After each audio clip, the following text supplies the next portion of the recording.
One, two, three, four.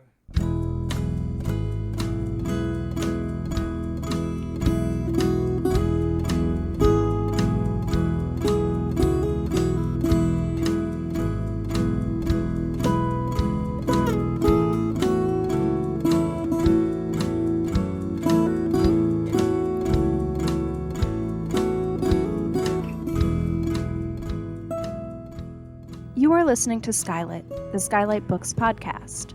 SKYLIT Books is a general interest bookstore in the Los Feliz neighborhood in Los Angeles. You can shop with us from 10 a.m. to 10 p.m. or visit us online 24/7 at skylitbooks.com. Follow along at SKYLIT Books Instagram and Twitter. You can subscribe to the podcast on Podbean, iTunes, and Spotify. Thank you for listening, and now on to the episode. Hello, my beautiful and lovely listeners, and welcome to SKYLIT. This is the SKYLIT Books podcast, and I'm your host, Lance Morgan. Today, I'm so excited to welcome Shugri Said Salh to talk about her new book, The Last Nomad, Coming of Age in the Somali Desert. Before we start, I just remind you that SKYLIT Books is now currently fully open. The only thing that we ask is that you follow the current CDC mandates and be respectful of other people in the store, including our booksellers there. Yeah. We're also open. We also have our website available at www.skylitbooks.com to order books and pick them up at the bookstore. Shugri Said Salh was born in the Somali Desert. In 1992, she emigrated to North America after Civil War broke out in her home country. She attended nursing school at Pacific Union College and graduated with honors. Although this is her first book, Salh has been storytelling since she could talk. From her grandmother and the nomadic community in which she was raised, she heard stories and learned of their power to entertain, teach, and transform. When she isn't writing or telling stories, she works as an infusion nurse. She lives in Sonoma County with her husband and 3 children. Shukri, I'm so excited to have you on. I'm so happy. Oh, Lance, that is wonderful. Thank you so much. It was nice listening and sitting back and just hearing you talk about it. That's beautiful. No, I mean, I reading through that bio, I'm just like, wow, what a impressive person you are. I was saying earlier when we were introducing ourselves, how intimidated I am Yeah. by you, just because you have such a rich and like powerful story, but you're just such a Oh, amazing ordinary, person. ordinary person. And it's funny. And I was telling you equally, we're human, Lance. Mm-hmm. And we all get nervous and we all Mm-hmm. have issues and we all have good days and bad days. Yes. Like I told you, Lance, I was like, oh my God, I had a crazy week with work and my Mm-hmm. sister's here with the kids. And it was like, oh my Mm-hmm. God, moment. And I honestly was like, was having migraines and Mm-hmm. I was like, and I was like very nervous. And I'm like, I Mm-hmm. wonder who is going to interview me. Is it going to be easy? And then to hear you say that, actually, like I told you, I woke up this morning and I said, I'm going to set the energy right.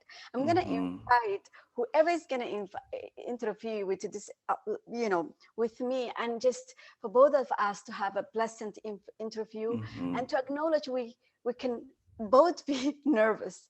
Mm-hmm. That's where we are. And then just seeing your lovely face and just it's just I was like, oh my God, this is gonna be an amazing interview where ancestors are with us today. So this is Yes. gonna be lovely dance. Yeah. Oh my God. I feel like every listener right now is definitely smiling. They're just have oh my God, they're excited and I'm excited.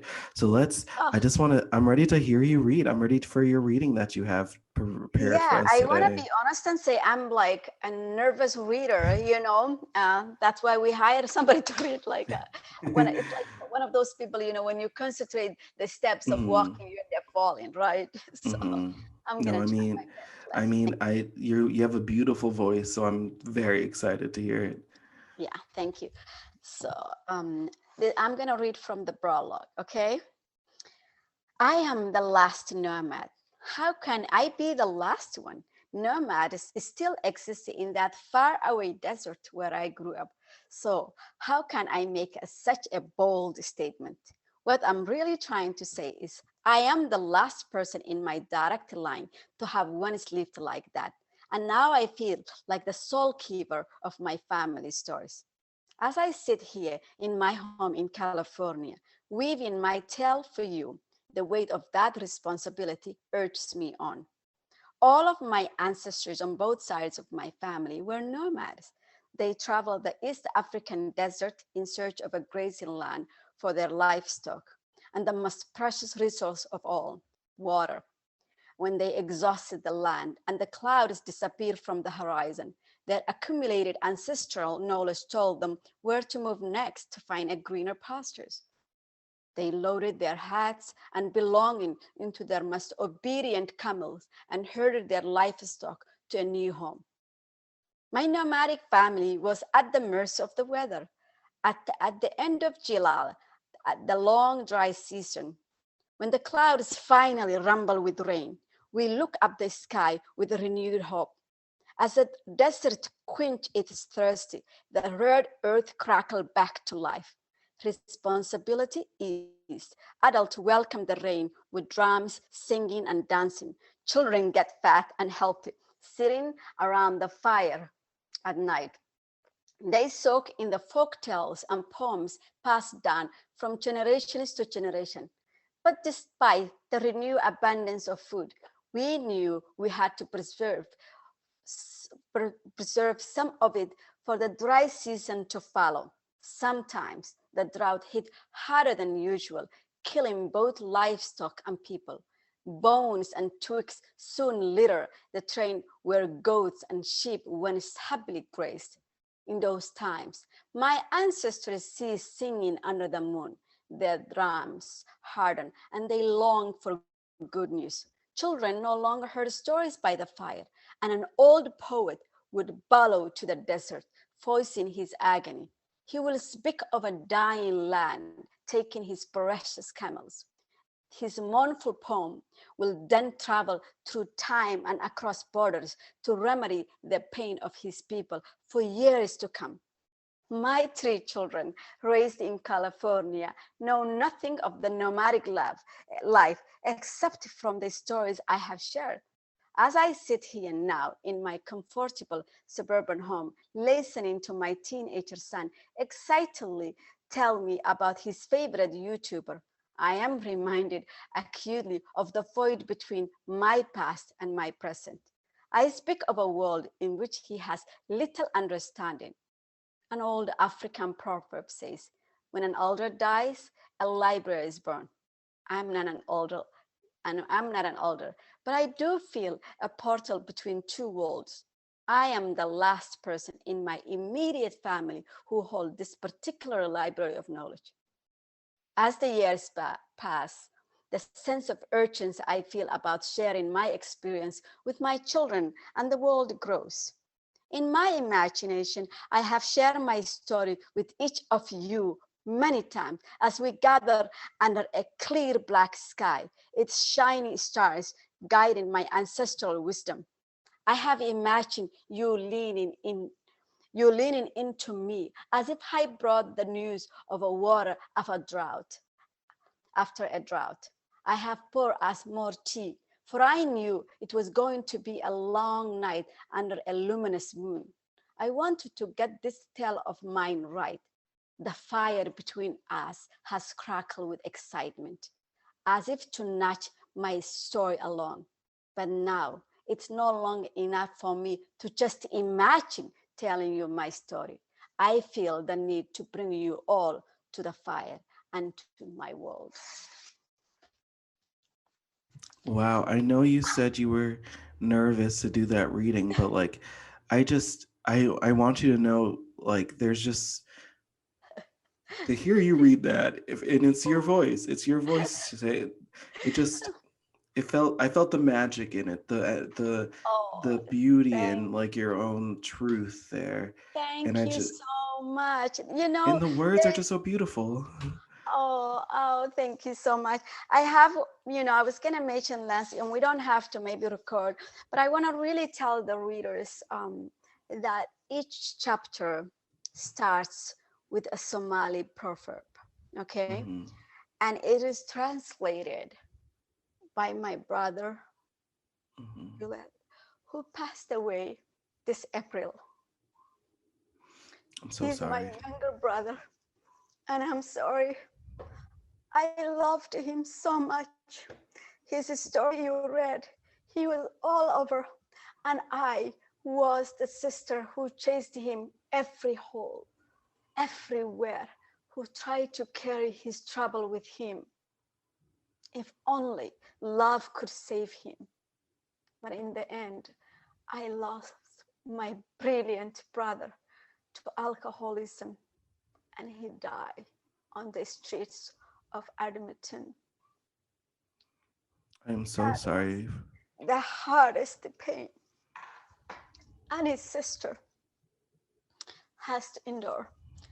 But the reason I wanted to read, to tell people, is my brother was brilliant, and he was the only one who was able to translate what we call the Somali Sugan, which is a Somali literature, right?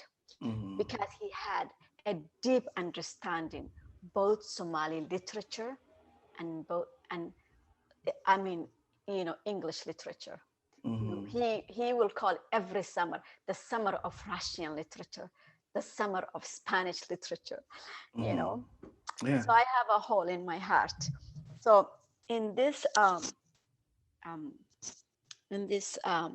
chapter, I'm not gonna read much about it. It's the first chapter, but I just wanna say a little bit, read it, and just told people how the words go together. Let them hear Somali proverb, okay? Okay. So it says here, chapter 1, nomads. Hooyaday aniga iyo calool adeyg bayna dhashay. Alongside with me, mother gave birth to an indomitable will. Somali proverb translated by G. Wilwal, which was his artist name.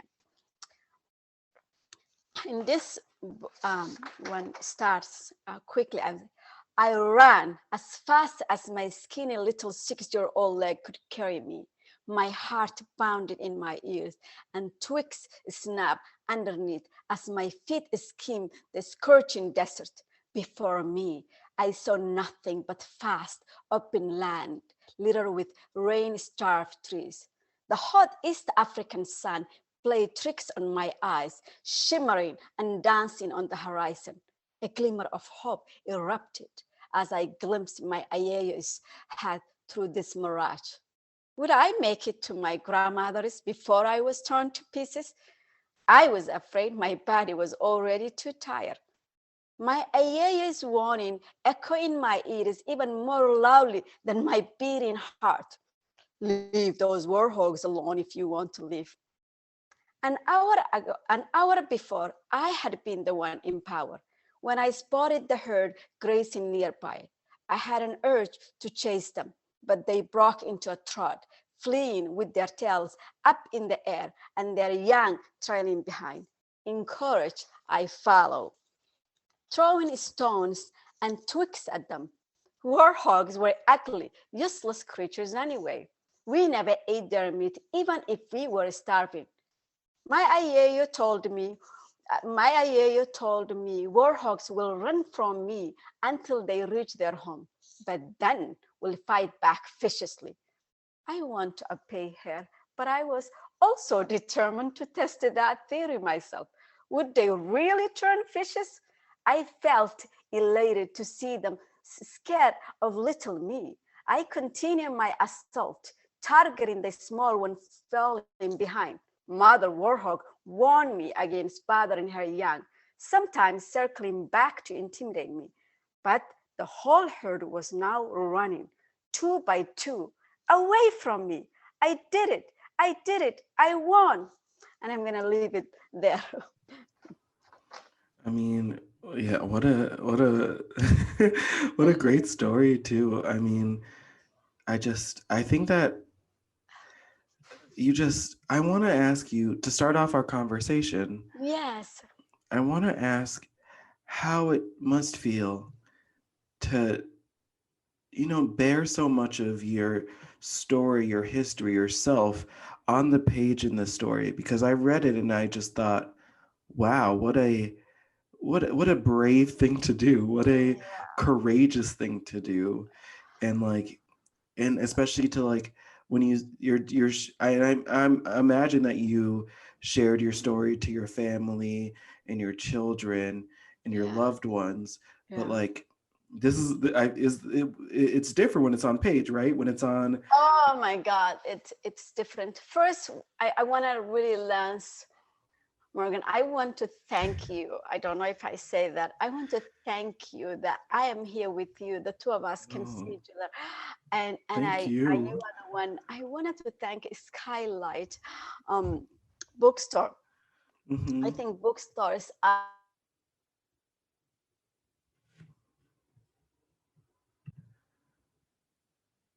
thank you. It says recording, but so books, of course, Skylight is the reason why I wanna to thank you, because I really think what you guys are doing, getting books out there, and I really connected with so many book funders, and I'm so, I mean, I'm at awe how amazing. How many booksellers that are out there, small booksellers, and I love going into them and just getting nice book that not every all the other books have, and every Hmm. bookstores, all of those unique bookstores like you guys have, just have a uniqueness to them, and I just love. That's why I really want to visit. I can't wait for us to meet in Los Yes. Angeles when I can get. Yes. You have to come And I visit. hope I Yes. didn't. Is it a recording or a FaceTimes too? Is No, it no, recording? no. It's just our voice. So, Okay, that's good, uh, because then I and the tears of my brothers I smushed my, so then I don't I no. can be less self-conscious, because it's raw when you cry with your brothers, so I couldn't help but that.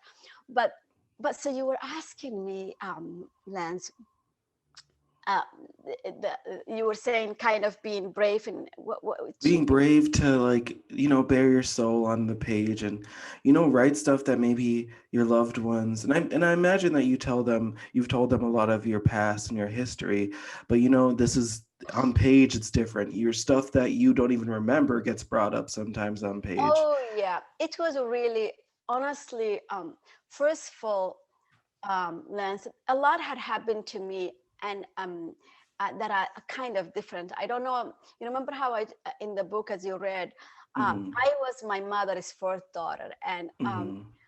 my mother was a nomad. She lived in the desert, and my father hailed from that world, but Hmm.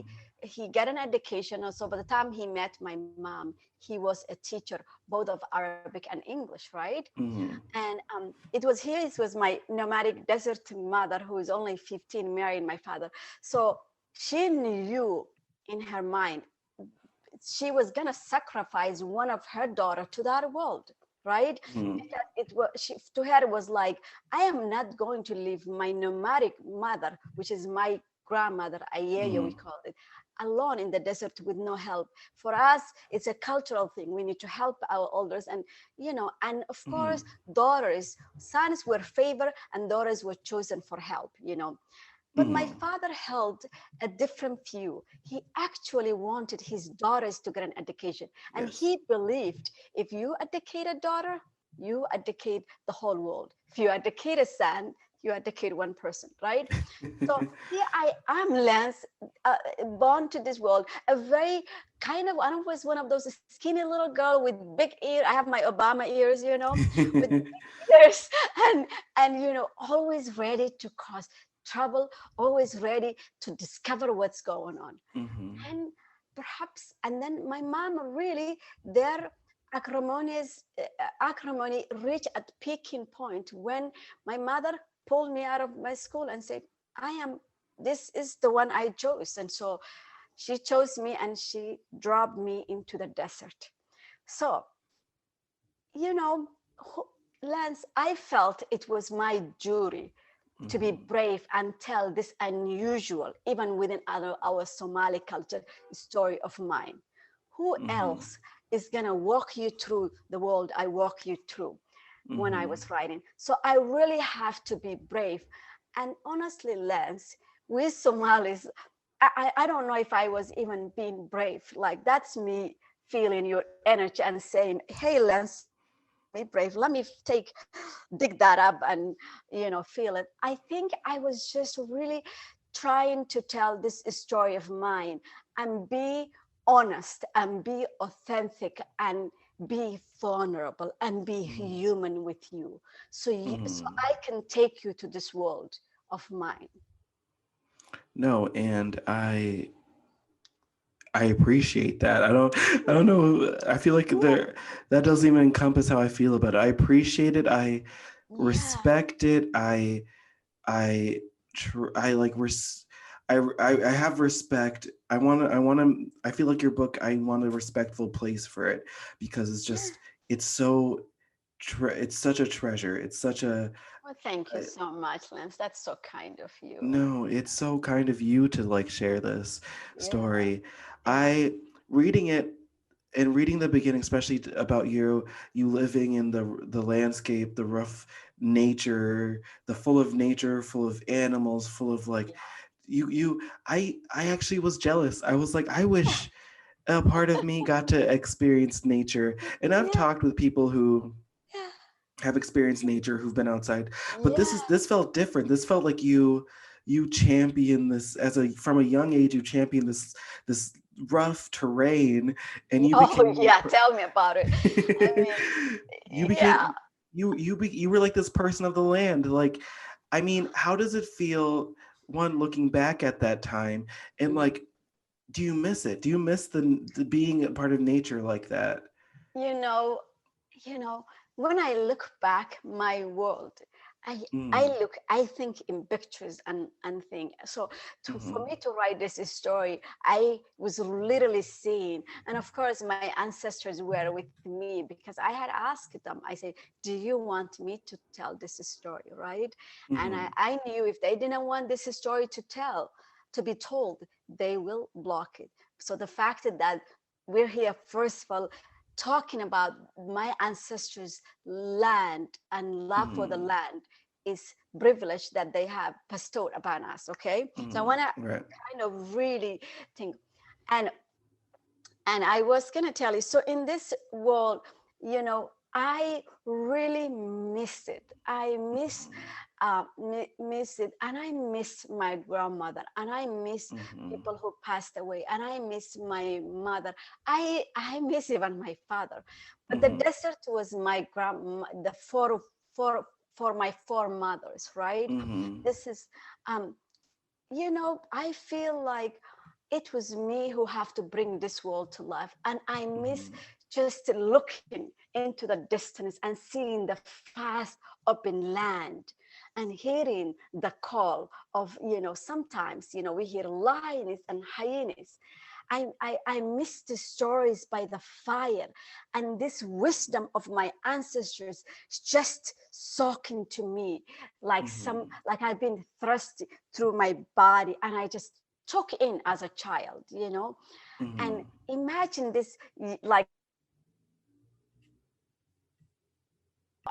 just imagine this young girl who is going around and like sitting around the fire, soaking in all this knowledge and wisdoms and life skills through her ancestors, who my grandfather, my great grand uncles will be sitting. I remember one of them used to have scars right here, deep scars, and I'm like, uncle, what happened, you know and he will be nonchalantly saying, this warrior man, I have gotten a fight with a lion. I have gotten into a fight with a lion.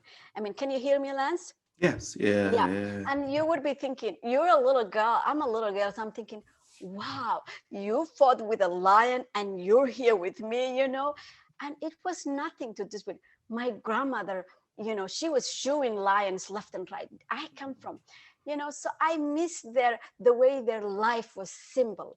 I miss the harmonious relationship between families, my tribe, my people. I miss the way the trains unfold. I miss the way that you can just listen to the nature. I miss going around and opening the bird's eggs and finding what color it is. I miss just having this wild imagination of thinking the earth and the sky meet somewhere in the distance, Yeah. because no one is there to stop me from having all that.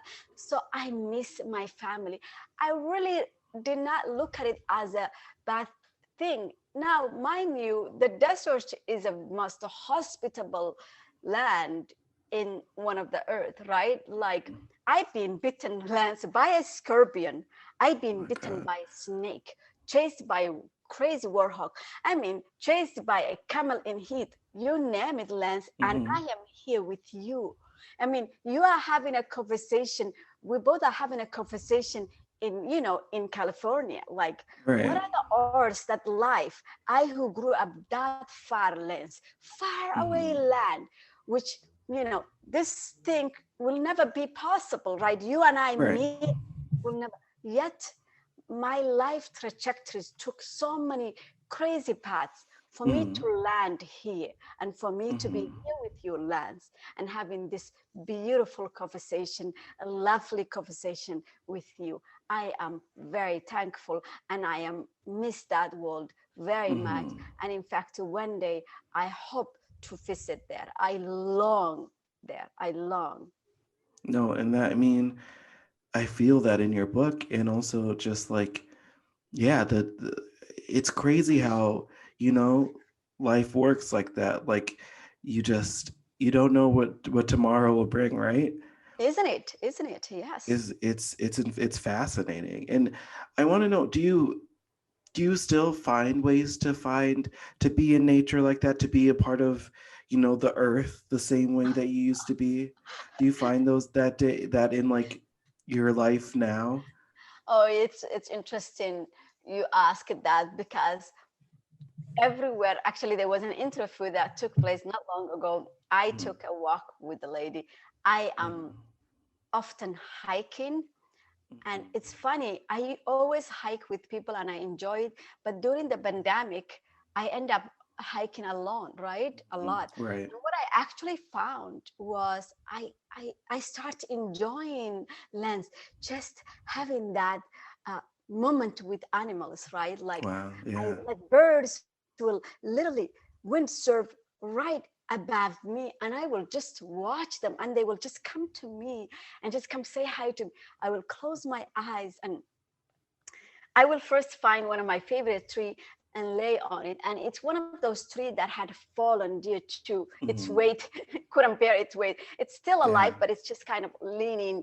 It's Right. almost off the ground, right? And I will just Mhm. lay on it. And the birds often wouldn't know I am there, would not know I'm there, so they will just like fly above me, just above my face, and I'm like, Yeah. and their wing is stretched, um Mhm. like I'm just like, I will watch them.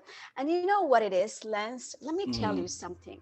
When I am there and I am feeling the heat of the sun, and I am walking in that golden long grass of Californian grass, believe it or not, it's such a memory trigger for me. And I Mhm. feel I am one with my ancestors again. Mhm.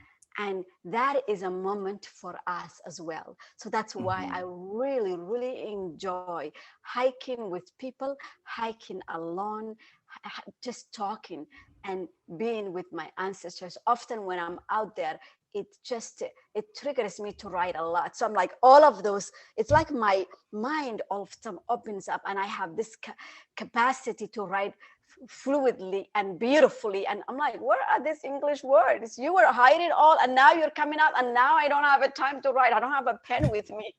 Stop dumping this beautiful idea. So yes, I do, and I am hiking. I'm still one with nature.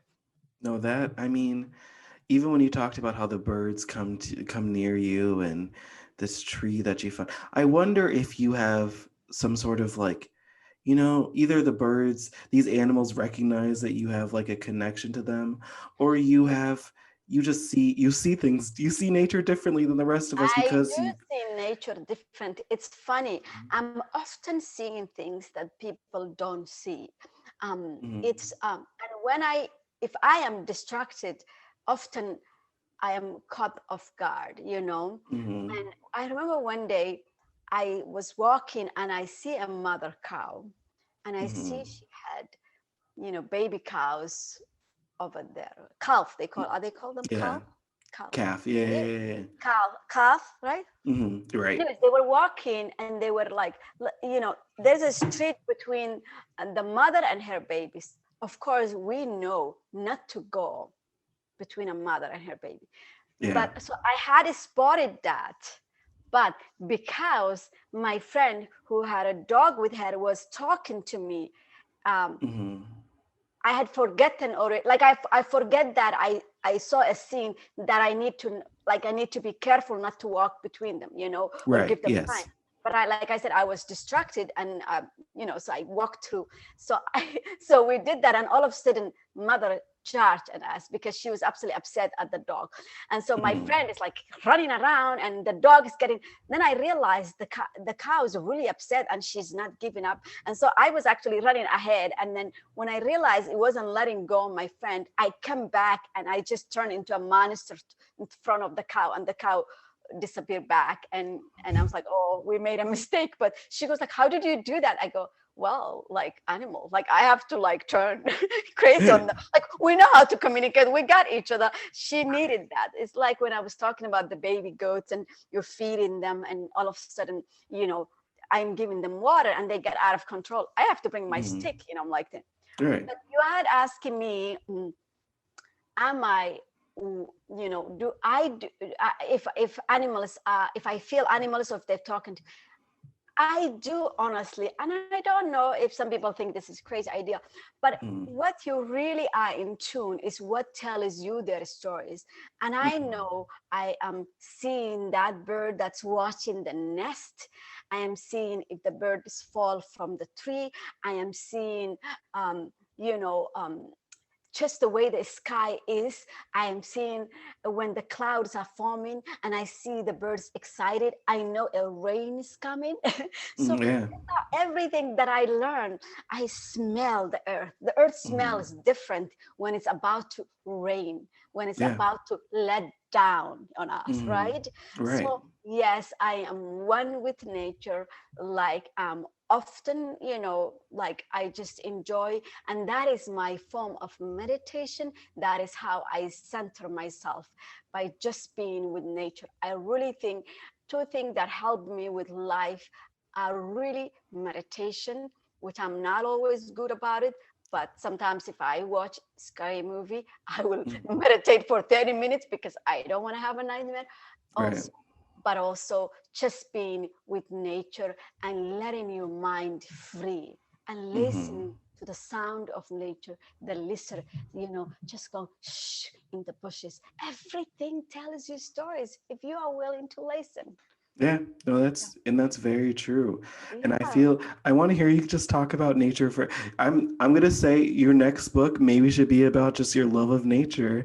It's And just, it really is. I'm working on so a story, and I don't know if it's fair to bring it up, and you can edit it if it's not fair. But there's a book called a young middle grade called Aroella, and it's based on it's about for middle grade about a young nomadic girl, mhm, and I am this young girl is brave, and she's really challenging the gender roles. She wants to be a mhm, warrior, she wants to do all of this thing. What I really like about this book is the young girl inherited this a queen, Arawela, which was a queen that rose to power, 12th century in Somalia. mhm, This was powerful queen who was sick of the way men were handling, and so she went to like all her warrior was men, and she get rid of all of the men. Now, mhm. well, they say incarcerated, or what is the word for it? When you not, Um, I can't yeah, remember the word. yes. I think Huh? that's close. Yeah, I think that's close. There's, yeah. Anyways, the queen, like she just castrated, I think is the word, is it? Castrated. Yes. Castrated. That's it. Thank you. Yes. She did to us all the man, and then she was like the warrior. So what I'm saying is, you will, I guess, see some stories like that where I Mhm. will lean into nature more, and that Mhm. story really will lead you in nature. And so I'm excited, and it's really beautiful. This book has a lot about nature. Mhm. Lance, I don't know if I told you this. Yes. I don't know if you were gonna ask or not. Is you know, when I was writing this book and Mhm. I read other memoir, really I noticed the Somali woman who wrote about the nomad. No one about Somali life. Um, no one really, none of them lean into the nomadic life. It was Mhm. almost like as it was, oh, I've been there and I'm getting running away.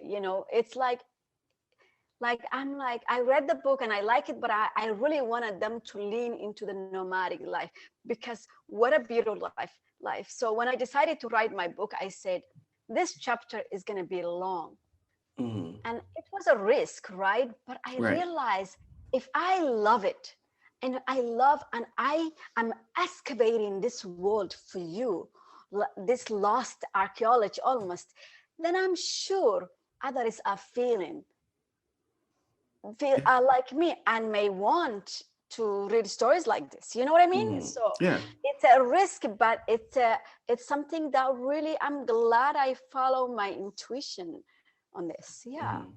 No, I mean, it feels like it. It feels like you followed your heart, like Yeah. you followed in your. It feels like you're talking about your ancestors too. It feels like they guided you while you were writing this too. There's a lot of. Oh I my th- God. I talked about so many times. Like I remember, mhm. Lens, sitting, we had an area, we had like our old house we used to live. There's an Mhm. area you can sit, and it's like a nook area. And I will sit Mhm. there, and I will literally kind of meditate and channel them. Literally, at Mhm. times I felt they come straight through me and just say, Mhm. "This is how you want." And I am like typing away, and I'm like, "What the heck is going on?" This is like talking about inviting these ancestors with you to help you write this story, and they looks like they were drumming. They wanted their stories to be heard. So Yeah. I really felt they were with me. They still continue to be with me. And Lance, even when people said, you're not going to find a literary agent, you're not going to find a publishers, I think my ancestors had no fear of that. They Yeah. knew it will all work out And good. that, Yeah. I mean, it's like their ancestors. They're guiding you, right? They're there with you. They They are. have your back. They have I your back. I love them, and I am one of those people who meditate. Whenever I meditate, I do invite my ancestors to be with me. Mhm. And now everybody is different, but for me, that is part of my spirituality. It's funny.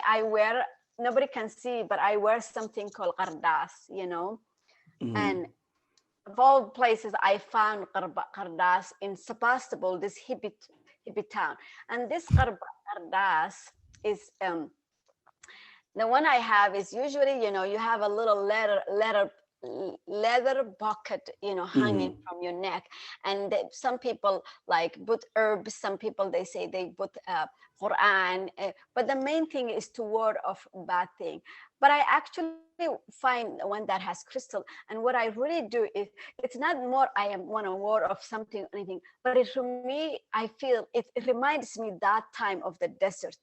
And for some reason, Mhm. wearing something my grandmother used to put it on my neck really feels that she's with me all the time. So maybe I am channeling her energy as well. So it's a way to get close to it. And I'm often touching. And I like the fact that it is a bit different than mine, but it has a crystal on.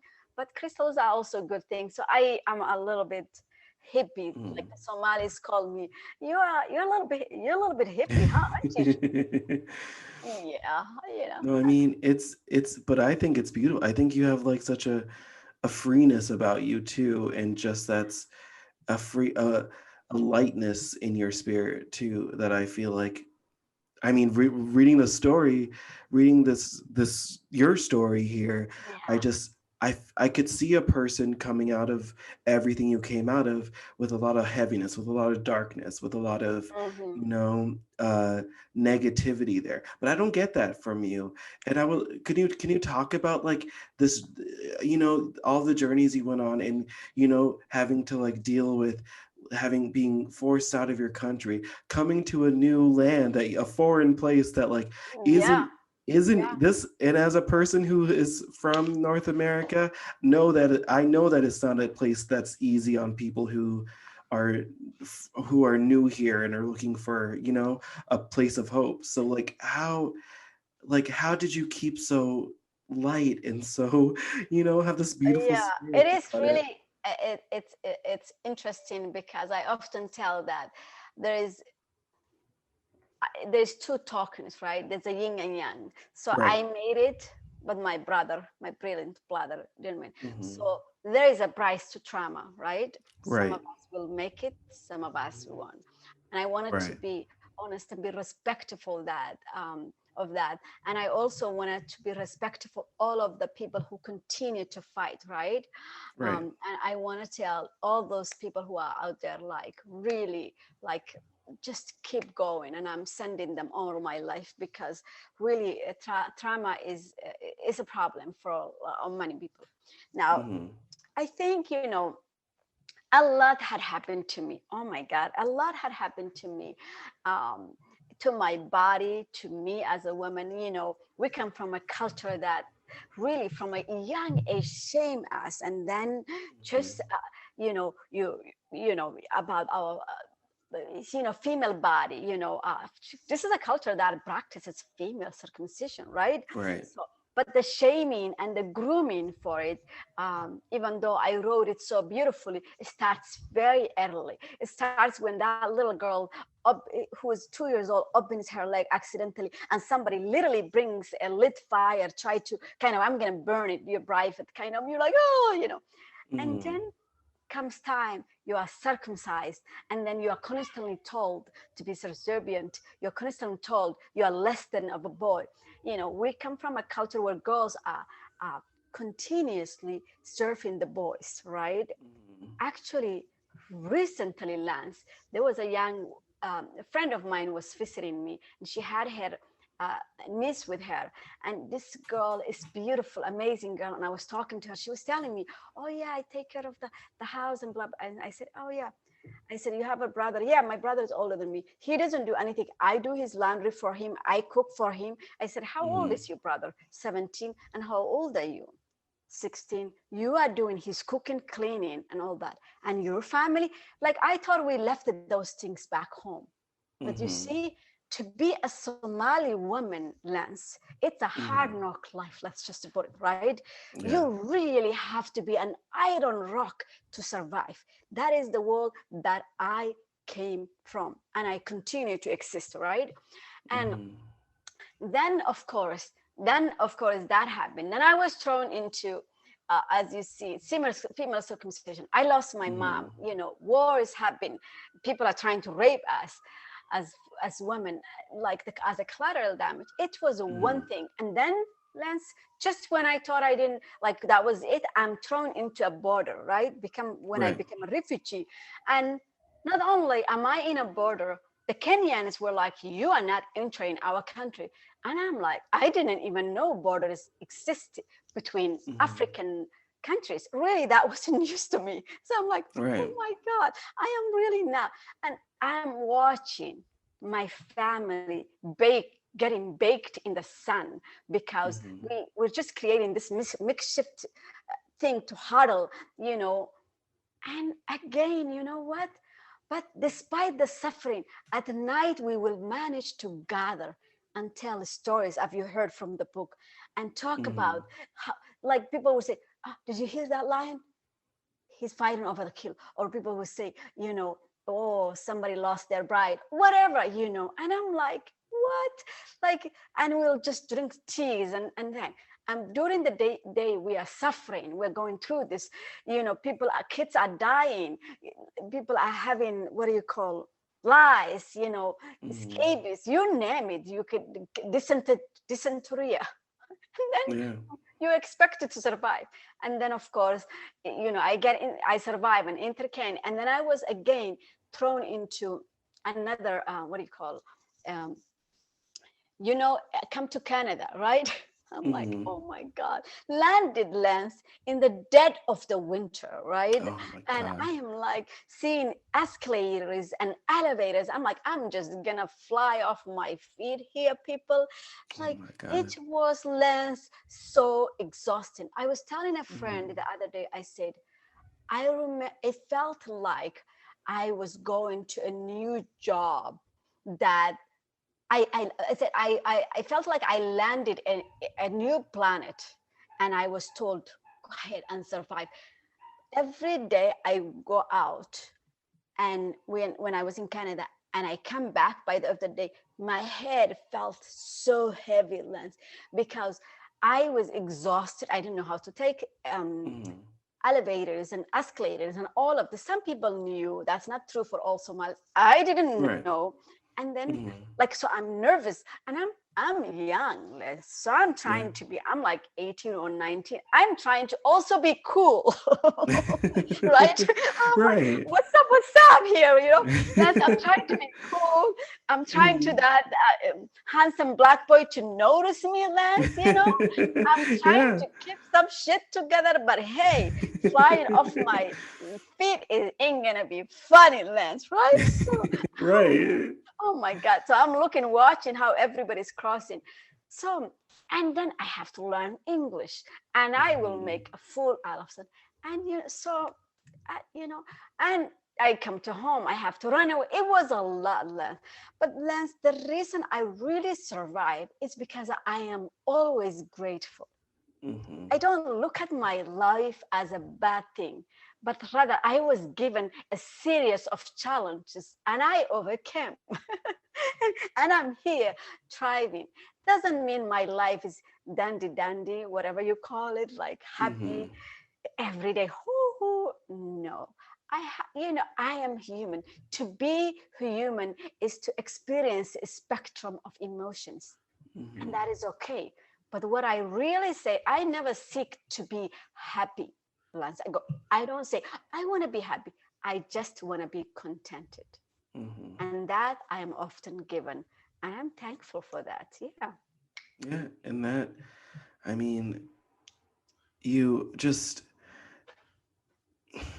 I don't even know how to say this. It's just, it up, just to like, I'm so in awe of you. I'm so No, just in awe of thank you, you.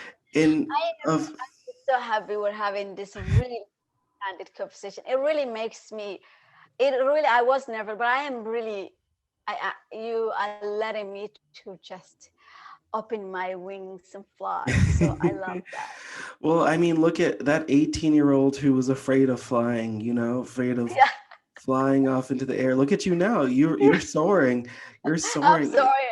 I actually I roller skate, I ski. So often I'm coming down and Oh my I'm God. like a ski nomad, people. Come on. Just No, I'm so like, what would 18-year-old you say when could 18-year-old you imagine this life that you've made for yourself here now? what's interesting that about me and my brother actually Mm-hmm. when he said is that I was always a very, very curious person. Like, Mm-hmm. I mean, extremely like fascinated by everything, fascinated. Like, honestly, I'm holding myself from switching the conversation around and interviewing you. Like, it's taking all my energy to say, hey, Les, Right. what was your childhood? Hey, Les, tell me about your teenage. Hey, Les, what did you do? Like, it's just so me because I'm just so fascinated by other people. And when you are really a curious person, it's just the world just slowly inches toward that of Mm-hmm. just a beautiful person. You meet most amazing people and you're curious about them. So people open their heart and mind and their lives to you. People told me things that they would not tell other people. And I don't know often why. And they have great trust in that nothing's going to go crazy. Everything will be fine. So yeah, I feel like it's really that gratitudeness. Yeah, that really it's where I am grounded. And I have never imagined this life for me, like this particular life, but I always wanted to have a life better than the one that I live. I really just want to be contented. It's not like I was seeking to be rich, more like I just want to live a life that will enable me to do things that I want to do. If I want to go vacation, hike, like I have deep love to visit other people's houses, like, other countries like China, like Mongolia. I heard there was a nomadic Mongolian. I really want to see them, right? Yeah. I heard like Cyprus. I heard about all of these African countries that I have not visited. I just want like life to allow me to experience all that. So yes and no. Yes and no. I didn't think my life will end up exactly as it did. Right. But someone who was curious, I knew my life would end up a place that I will be happy among whoever people I am. Did that make sense? I Yeah. don't know if No, that that makes sense. no, that makes sense. That makes Yeah, beautiful sense. It's like yeah, you were destined for just so much greatness out of this curiosity. And yeah, I mean, a journey. You're always journeying throughout your yeah, through and if while reading the story, you see the journey. You see the journey you've been yeah, on. And yeah. it I makes me was gonna, excited. I'm sorry to interrupt. I was No, gonna no, no, tell interrupt. something, Lance. My people are very tribal people. This is Mm-hmm. probably the first big book that's written that the writer Mm-hmm. did not mention her tribal. Like I may mention some clan, but I Mm-hmm. on purposely stayed away from this division, right? Mm-hmm. Because I have so much love for people. But it's funny, Lance, that people will still call me just trying to investigate which clan I am. And Mm-hmm. it comes in, and they know I'm an honest, happy person and welcoming. So what they will do is they'll come in out of like story as because I love stories. So I'm curious about them. So I'll talk to them and slip it in. What tribe are you? And I was disappointed 3 days ago because young lady called me and asked me my tribe. First she said, what did she say? She's like, oh, she said, I'm going to tell you my tribe. I said, honestly, you don't have to tell me. I said, it's okay. I don't want to know. For some reason, no, I'm going to tell you what it is. I said, oh, okay. She told. And then she caught me off guard and asked me of my tribe. And I remember I was very bothered by it, Lance, because I'm like, what does that mean? And I'm not picking on her, but all of them who become so obsessed. The Somali community, I have opened a Facebook for them, and all they were searching is whose tribe is she? And I'm like, I am this clan, I'm this clan, I'm the Bantu woman, I'm this one, I'm all of their like the clans that they call them inferior. I picked them. I am all that. I said, we have to stop this. I don't want you to love me because I'm certain clan, and I don't want you to hate me because I'm certain clan. We Right. have to stop this. This division got to stop. Although Right. America is division also, but we are at the heart of it. My goodness, Right. Oh God, wow. yes. We are at the throne of this Mm-hmm. partisan. Yeah, let's get that Yeah. word right. Yeah. Right. No, I mean, how do you see like everything going on with the division now?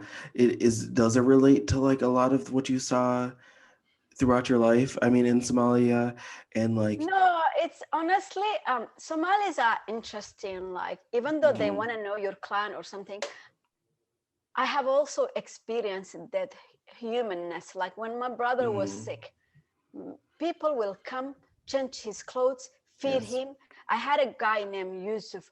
I kid you not, Lance. That man will feed my brother 3 times, because my brother was on the street in the end, right? Homeless, as we are experiencing in America right now. I really have a very soft spot for homeless people. I want to have teas with them, and I will do one day.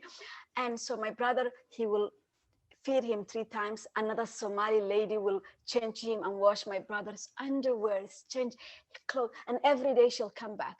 Another native Indian woman took him as a sister and will just take him and feed him. Oh, you brother, do you see? That's my Somali people. We are the hand that feeds you and the hand that kills you. And it's all right. But the American party system, I wouldn't really want to go into this one. All I know is, Lance, I suffer last 4 years, and I hope it doesn't offend anybody, saying I really hated how much people hated immigrants and refugees. And you know, Lance, this may get emotional because I was going out there working as a nurse. Lance, I will have, you know, I will end. I had like really, some days I had really bad migraines. I actually gotten sick badly because I was working so much. So here I was, Lance, out there as a nurse, working as a nurse, and I was experiencing some hatred that I knew was a different kind of energy that I did not used to see in my Sonoma County. You know, when the hate comes from the top, it trickles down to the bottom. And I am very friendly. I say hi to people all the time. And I think what people did not understand is when Trump or his ally or all these people were picking up women like Ilham. I am Ilham. I am like Ilham. It's like I'm Somali woman. If you hated her, like what does that mean to me? When you're crossing the borders and talking about all this hatred or they are like rapists there, I feel it. When you say no, Somalis are shithole, well, guess who? I am Somali woman. Yeah. I'm a Black woman. I am all this encompasses me. So I really was feeling a lot, and I really working as a nurse, pandemic, loneliness. We pushed the human spirit to the, like we really human suffering to the limit. I really have now, I'm like, people, if you can have a tea with a sister, don't text her, have that damn tea with them, just go. And so you see, it was really hard. And I had all this listening to all this news that was happening. I was listening to this, all of these things anxiously, Lance, as if I can, by listening, make the world from going crazy. But then again, Lance, let me say something. I thought the best weapon against this is sharing your stories, right? Lance, if I share my stories with you, with a lot of people, both Black and white, green, whatever you call it, humanity, that spectrum of colors, right? Then you know what it's like to live in my shoes. You would experience a little bit of my life, and perhaps you will have compassion for me, and perhaps you. So I believe, Lance, stories have a way of reminding us our shared humanity. By the end of the day, Lance, you know, we're human. We love, we have children, we get married, we need food, belonging, shelter, love. All the Maslow's hierarchy existed, you know, starting with food and shelter, right? So why are people running away from a border? Because someone, like I was chased out. Imagine if no one accepted me, Lance. Right. What would have happened to me? I probably would have died somewhere in that refugee camp. So I am very grateful for America. I'm grateful for here. I'm really grateful for all that, the amazing life I'm given. But I also don't want to be selfish. When I see someone who is an immigrant who's been through that, who's saying, no, we don't want to deal with them, like keep them away, I go, listen, you were given an opportunity. Why not? Why are we acting like we're not human? why do you want to go through their pain for you to experience? I've seen some patient tell me, I deal with a lot of sick patients, Lance. Like Mm-hmm. I am what they call an infusion nurse. So often I am giving drugs that are agitating people's immunity, and I'm standing Mm-hmm. out with an EpiPen to save their life.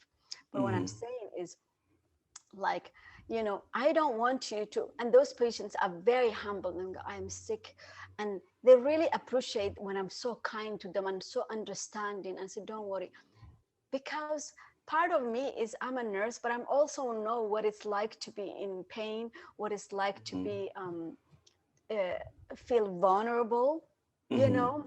So um and some people feel, oh, they go, oh, I was really pain in the butt, or a jerk, or whatever Americans call people. But now I feel like, oh, now I have a cancer, or I feel for, oh my God, this is, you don't want to be those kind of person. You, hopefully everything we go through is to make us better, right? And that is what it is, right? Right.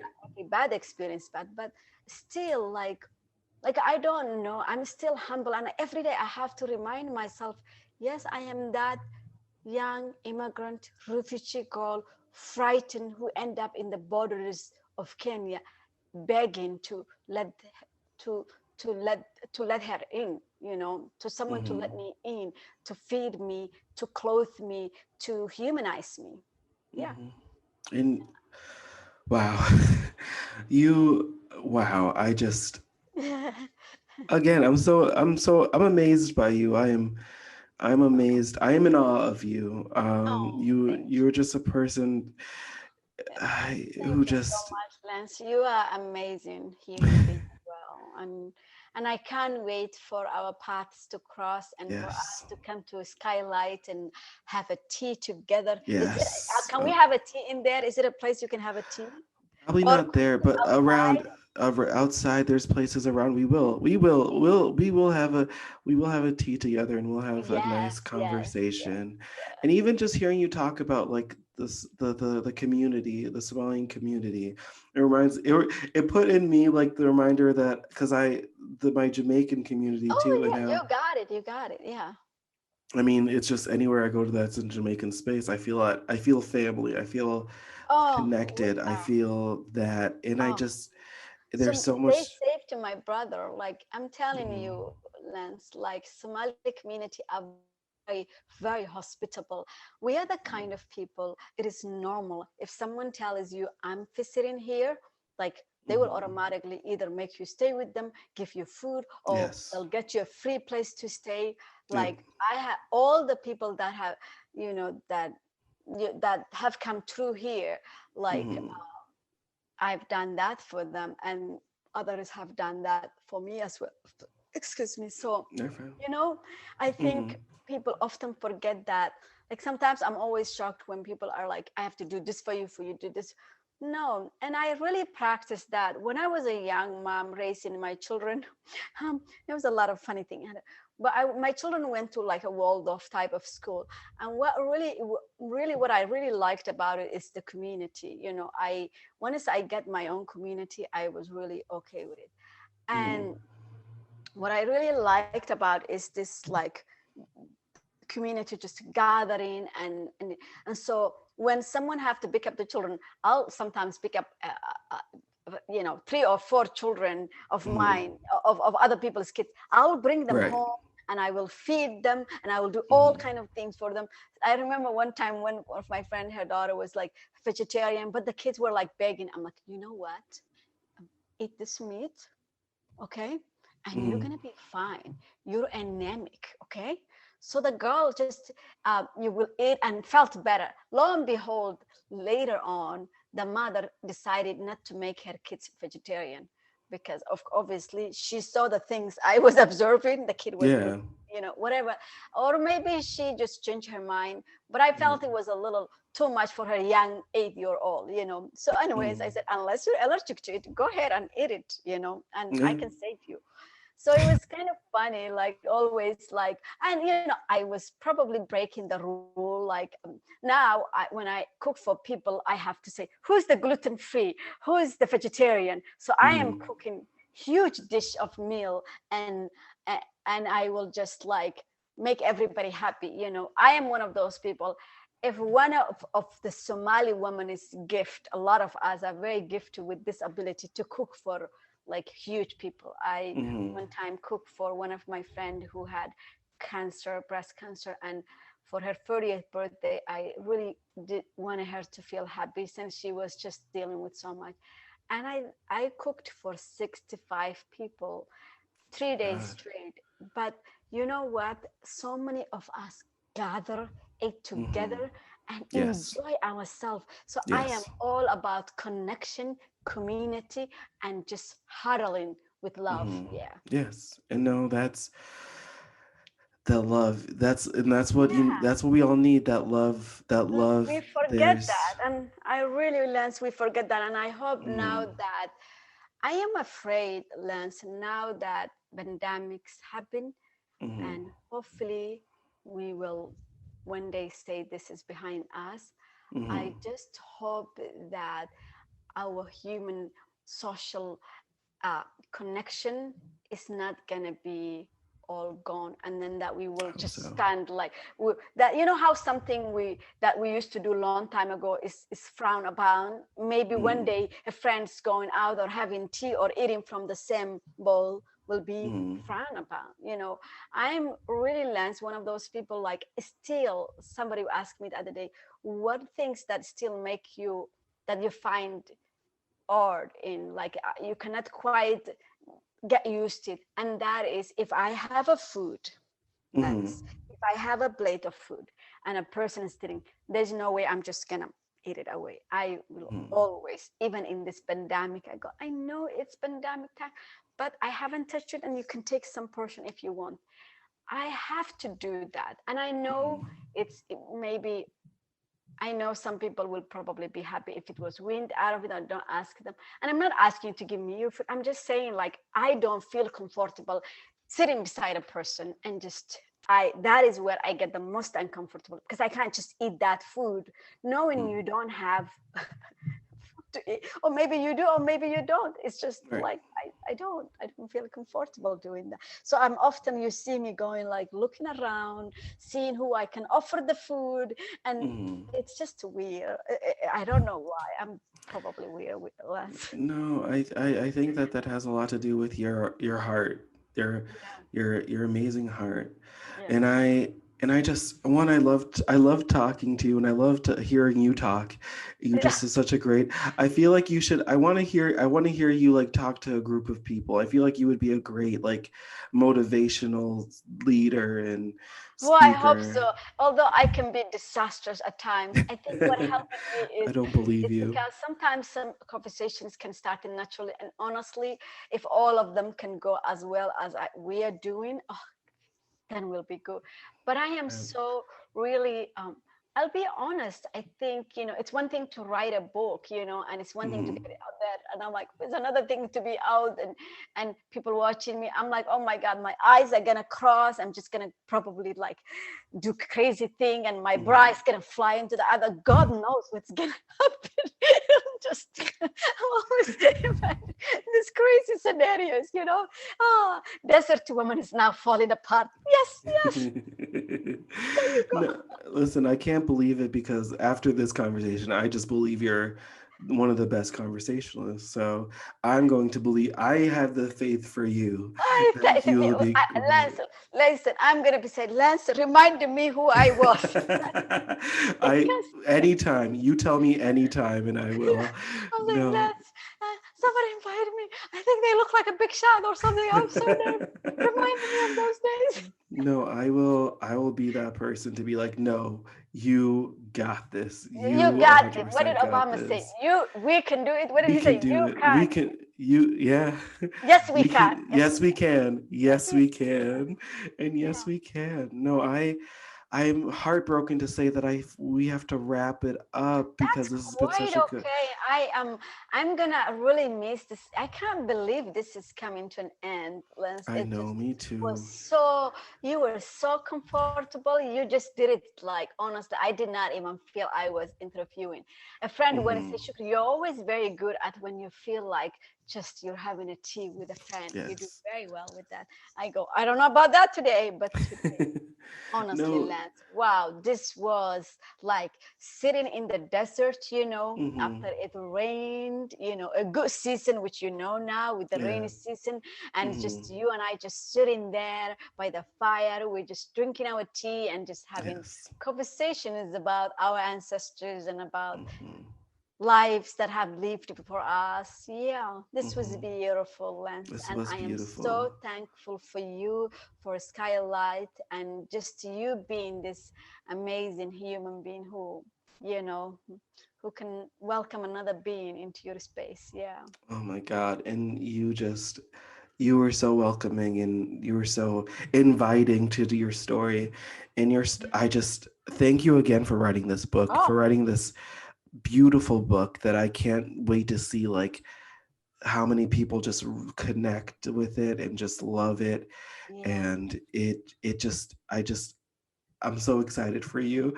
I'm so And excited for I want you. to tell you, Lance, thank you for being my village too. You are my village. You're getting this book out there. That is, I feel it in my heart, Lance. And I want to really tell you, thank you so much for that too. God, thank you. And you're in the book comes out next week, right? When the podcast comes out, it'll already be out. But for during the recording, it'll be next week when the book is released, right? August the 3rd. Yeah, I guess the I can, third. it's going to be a Benjamin moment. Yeah, August the Isn't 3rd. you must be? I mean, one. I can't. I'm excited to see it when it comes out because I know it'll be a big Thank hit. But also, just Yeah, you get to listen to Lance. If you read the thing, you have to mhm. hear the audio. It's done by Oh this yes. amazing Kenyan woman who I'm like, wow, what a voice. I'm like, girl, like she is gifted, gifted, I'm like, they actually knew that I'm like, I really want this to be done by, African Black people, somebody who can Mhm. carry this energy. And what a woman, what an amazing being they. I think if you read the book, I think you should get the audio too. I'm just telling you, Lance. You are. You are. You sold me. I'm sold. Our Yeah, should I listeners, tell you?